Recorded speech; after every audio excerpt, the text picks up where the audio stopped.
Hey everyone, welcome back. In today's video, I'm going to be showing you what my Notion, Google Calendar, and my GoodNotes app contain at the very end of a semester. Things tend to get pretty hectic during the semester, especially during exam time, but I think having these organization systems in place from day one really helps me stay on track. I also really quickly want to mention that I try to be as minimal as possible with my digital tools, and I use a ton of pre-made templates, which I will link in the description of this video. I'll be starting off with my Notion tour, and then I'll go into my Google Calendar, and I'll finish with my GoodNotes app. So yeah, let's just get into it, and I really hope you enjoy watching.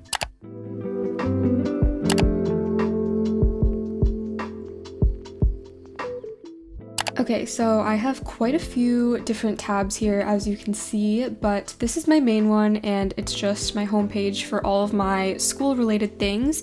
So as you can see up here, I have classes, different pages for each of my semesters so far, and I should really rename these to Fall 20 and Winter 21, but I have not gotten around to that yet. And then down here, I have all of the information for my finances and my requirements. I don't use my simple budget template just because I haven't found it necessary yet, but eventually in the future, I think this is what I'm going to use for my budgeting because it does provide a very minimalistic way to see all of your expenses, which I really like. As I said before, I really love minimalism when it comes to my digital tools, especially Notion, because I find that if you don't keep your Notion minimalistic, it can sometimes get a little bit too hectic and a little bit more difficult to use. At least that's just how it is for me. So back to this main page, I guess we should just jump right in and start going through each of these pages. So I guess I can show you my very first page that I ever made, which was this fall semester page.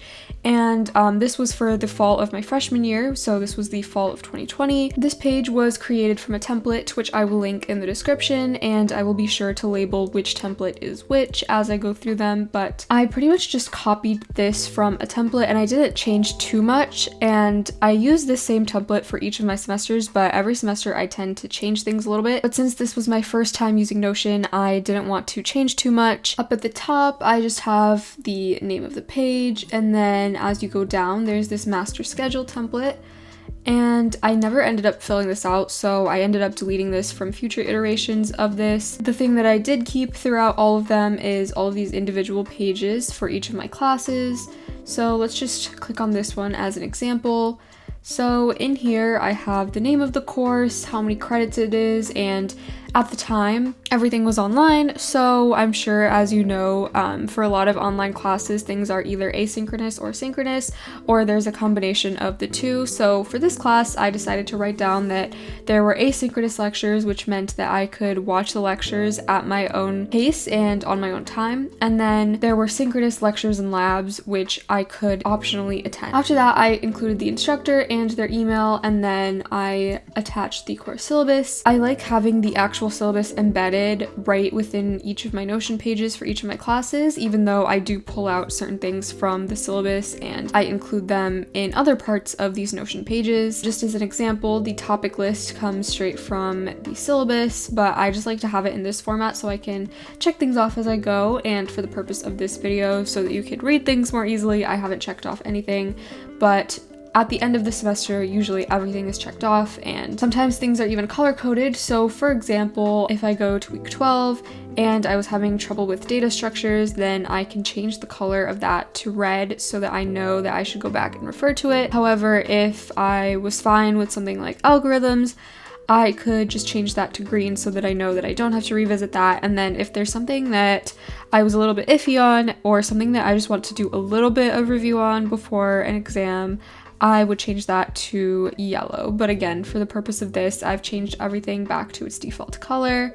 Down here is the topic tracker that I never ended up using, and I've deleted this from future semesters, like I said before. I do think that this can be helpful for some people, but for me, I just never really found a good use for it. But I really do like how there's a place to insert the slides that the lecturer or instructor used, and you can also add your own columns to this if you want to. The rest of my course pages for the semester look pretty similar, so I can just go through that really quickly. For some classes, I did switch up my color scheme, and for for this class, for example, I had green for quizzes, yellow for labs, blue for any other write-ups, and pink for web homework, and red for exams. So again, my color coding just changes from class to class. Here is another example of that same page format. In each of these course pages, I also had a grade breakdown. So again, this was taken right out of the syllabus, but I didn't want to go back and read through every syllabus every time. I wanted to remind myself how I was being graded, and having this in an easy to access format was really helpful for me because I was able to figure out what classes I needed to really focus on. For example, for this class, every lab meeting was worth the same amount of points and every lab written response was worth the same amount of points, so I knew that I didn't have to focus too heavily on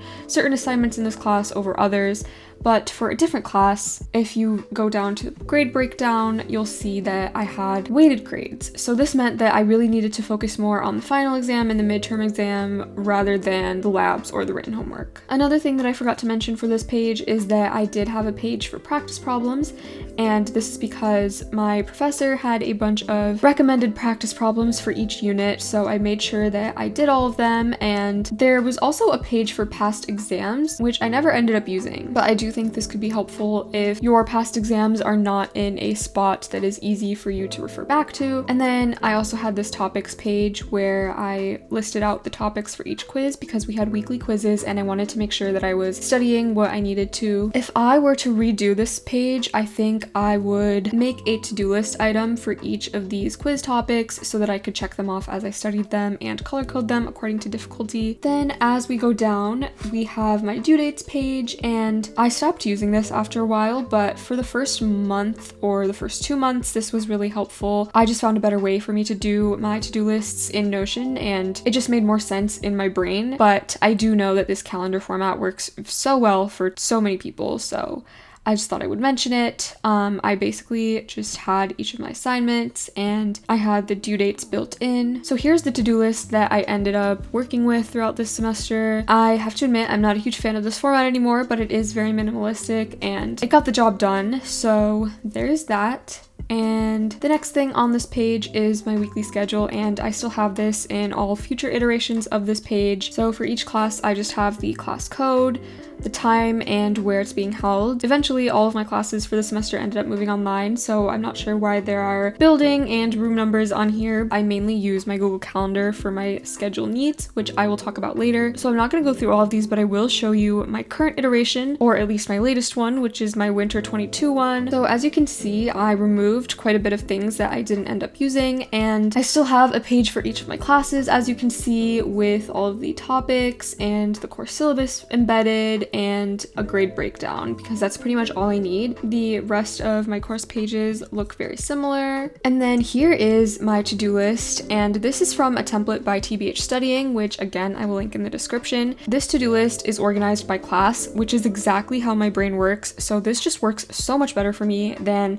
the basic list to-do list that I was doing during my first iteration. So as you can see, I check off each class as I go to them, and I also check off each task as I complete them. This was towards the end of the semester, so I didn't end up checking off the rest of these things, but I did do them. And then again, I just have my weekly schedule, and this needs to be updated because I ended up dropping this class after I didn't get off the waitlist for it. But other than that, everything else looks accurate. And again, I mainly use my Google Calendar for my schedule needs, so that is always more up to date than my schedule within Notion. If you watched my How I Prepare for a New Semester video, which will be linked in the description of this video as well, then you know that I was planning on adding all of my course materials to Notion, which meant that within each Notion page, I wanted to have another page like right here where I would link all of the class materials. So that would include lecture slides, lecture notes, homework assignments, anything like that. But I didn't end up doing that just because each of my professors was actually very organized this semester, so I didn't feel the need to create my own organization system for materials within my own Notion workspace. So yeah, that is pretty much it for my course pages. So now we can head back to my main page and we can look at some other things. I won't be showing a lot of this because because a lot of it is heavy with personal information, but I can show you my degree and minor requirements, which I have embedded. So this was generated for me by the school, which is really helpful, but in the future I will be making each item a little to-do list item, so as I take a class I can check it off and make sure that I am on track for graduation. But my school does a great job of keeping track of requirements for us, which I'm very grateful for. And then other than that, I just have a bunch of financial aid stuff, a bunch of housing and apartment stuff, and then like I said before, I have my simple budget template, which I have not used yet, and I don't see myself using it during the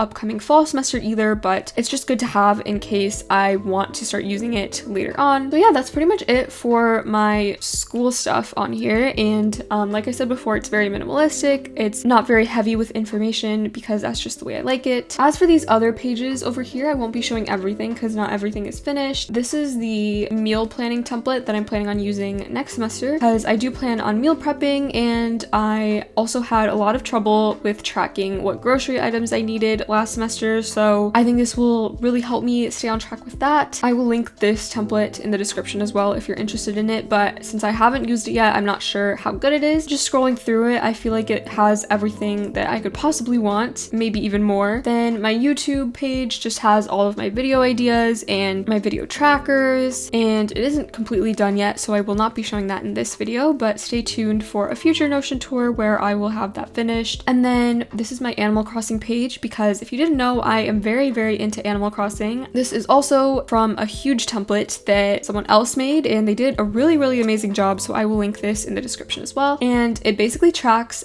everything on your Animal Crossing island for you. So we have my villagers, we have my daily checklist. Down here we have all of your art and creatures that you can keep track of to see what you have and what you don't, all of your decoration and home stuff, your clothing and patterns, and other stuff like recipes, mystery islands, turnips, so many things. And I really, really love this template, and it really helps me visualize everything that I have going on, because it can be really hard to track a lot of things within Animal Crossing itself. For example, if you want to track what KK Slider songs you have, you literally have to go into a music box and scroll through. You can't even search on there. So I just find this very helpful, and again, I am obsessed with Animal Crossing, so that's that. And then this is a TV show tracker that I absolutely love. I set it up last summer, and I do need to update it because there are a few more shows that I have watched, but this template is one that I discovered through Eurojung, so I will link that in the description as well, as always. So right now it's in gallery mode, and you can just scroll through and see all of the shows that you have watched or that you want to watch. So just as an example, if I open up the page for Brooklyn Nine-Nine,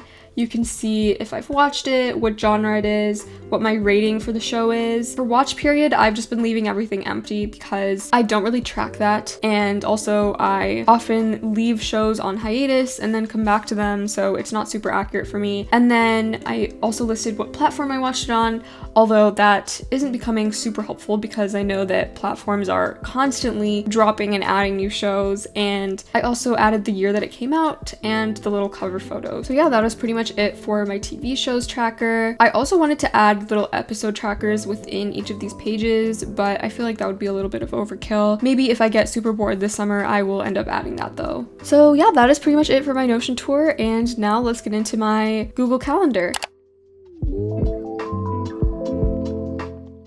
Alright, so this is what my Google Calendar looks like, and I've opened it up to the first week of school, which started on Wednesday. So this part is pretty self-explanatory, and it's pretty much the same as I've always had it. So I just have my class along with what time it's taking place and where it is taking place. So if you open it up, there's more details. So I have the exact room number in the description, and then I also have the topic for what will be covered during that lecture if the professor has already disclosed that. And I also make sure to set a reminder for 10 minutes before, because it usually takes me 10 minutes to get to and from my classes, and I've never had to rely on my notification before, but it's just for my own peace of mind. I have also color-coded everything by class, so each class will have its own color. So for example, this entrepreneurship class was blue, my stats class was green, My programming class was purple and my e-commerce class was pink. And then this is something new that I tried this semester, but I will be continuing for all future semesters because it just worked so well for me, and that is these little tasks. So for each of my assignments, I created a new task, and I also made sure to put the exact due date, and then as I completed each thing, I could mark it completed. And if I wanted to see all of my tasks at once, I could click this little tasks bar over here, and I could sort by class, which was really helpful for me because, again, that's how my brain works, and I could see literally everything that I had to do for that class and when it was due. And I feel like this schedule format for all of my due dates just worked so much better for me than just my regular Notion to-do list. I did use both at the same time during this past semester, and I will probably do that going forward as well, but if I were to choose just one, I would probably just choose Google Calendar tasks because I am a very visual person, so seeing how much time I had to do each thing was just very helpful. So yeah, I just continued with that every single week, and I never missed an assignment, and it worked perfectly. So 10 out of 10, I would recommend. Aside from that, my Google Calendar is pretty straightforward. I just have all of my class times and meeting times on here, and then over here I have a bunch of other calendars that I added. Sometimes for student orgs, they will make their own calendar, and then you can just add it to your own Google Calendar, so that is what I did for those. But yeah, my Google Calendar is pretty straightforward, and now let's get into my GoodNotes.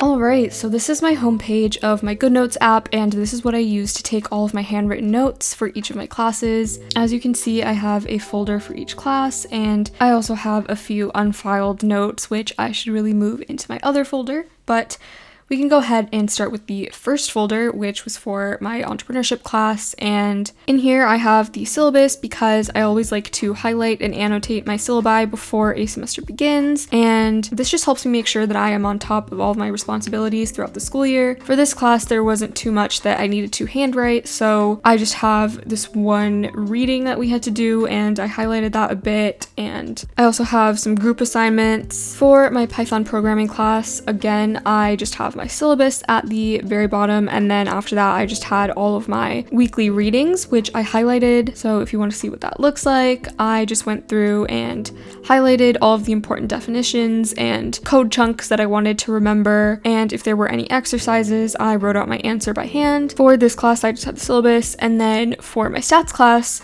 I actually had a ton of things because for all of my math-based classes, I like to write out a bunch of stuff. So I have all of my lecture notes, which I annotated by hand. If you've watched any of my vlogs, you've probably seen that. So as my professor talked in class, I would just write down everything with my Apple Pencil. Then I also had all of my homework assignments, which I liked to do by hand before inputting my answers online. And then if I had an exam coming up, I would do the review problems by hand as well. So yeah, I would say that GoodNotes is probably the most useful for any math-based subjects that you're taking. And then the rest of the things in my GoodNotes are old from older semesters, so I will not be going through those. But at the end of every semester, I like to just make sure that everything is backed up to Google Drive because my GoodNotes does that automatically. And then I usually end up deleting everything that I don't need on my iPad before a new semester begins, just so I have the most space possible, because it's always good to have as much storage as possible on my devices. But yeah, that is pretty much it for my GoodNotes.